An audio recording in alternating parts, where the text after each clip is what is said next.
MP रोही एक खूबसूरत गांव और रिंकी यहाँ से चुनाव जीती हैं और उनके ससुर जो हैं रतन सिंह जीरा हमारे साथ हैं। उनसे हम बातचीत करते हैं। ये जो जीत है कितना महत्व रखती है आपके लिए? ये महत्व, ये जो मेरी जीत नहीं है, पूरे गांव की जीत है। सरपंच पद के लिए मेरी पुत्र वधू रिंकी जीती है। तो मैं पूरे गांव 36 बरादरियों ने सहयोग देके बनाया मेरे को सरपंच। जो मैं गरीब घर से था, बहुत ही गरीब घर से, मेरे पास कोई जमीन जायदाद नहीं है, ना कोई पैसा है, ना कोई कोठी बंगला है। एक झुग्गी में बैठा हूँ। गरीब होने के नाते मैंने पूरे काफी सालों से लोगों का प्रयास करके, ना कोई पंच था ना कोई सरपंच था, लोगों का साथ दिया, अच्छे से अच्छे काम लोगों को करवाए हैं।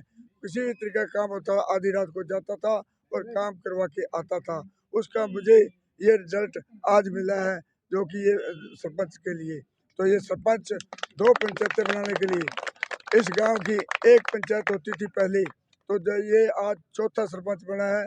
जबकि चौटाला साहब थे, उस टाइम से मैंने 2 पंचायतें बनाई थी। उस टाइम का 17 साल के बाद मेरा नंबर आया है।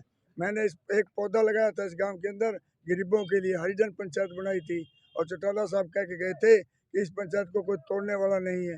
वो आज वो रिजल्ट मिला है। इस पौधे को 17 साल पानी देता रहा, तो आज मुझे पौधा बड़ा हो गया, उसके फल लग गए। मैंने फल पौधे के नीचे झोली पसारी, तो लोगों ने ये जो फल मेरी झोली में डाल दिया। ये सरपंच पद का मुझे मिला है। मैं आगे के लिए पूरे गांव का विकास कराऊंगा।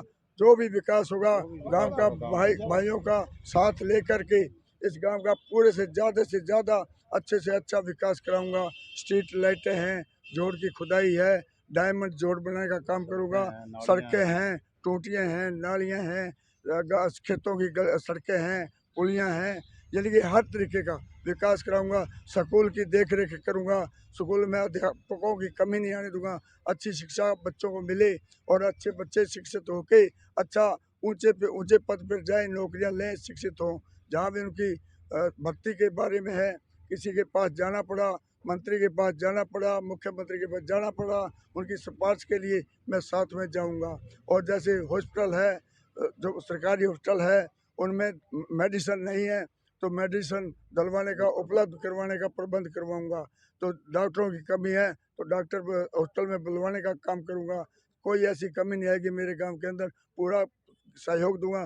पहले भी सरपंच इस गांव के अंदर बने हैं, तो उनसे 10 गुना काम करके दिखाऊंगा। भले ही रतन सिंह जीरा झोपड़ी में रहते हैं, लेकिन उनके जज्बात आसमां को छू रहे हैं, इसमें दो राय नहीं है। और लाजमी तौर पे जिस तरह से गांव के लोग उनके प्रति उमड़ रहे हैं प्यार के और अभिनंदन कर रहे हैं उनका शिद्दत से, ये अपने आप में बहुत बड़ी बात है। और रतन सिंह जीरा ने हमसे बातचीत करते हुए साफ कहा है कि गांव के विकास कार्यों को लेकर कोई कमी नहीं आने दूंगा। एक नई कहानी की शुरुआत इस गांव से अब शुरू होने वाली है, इसमें दो राय नहीं है।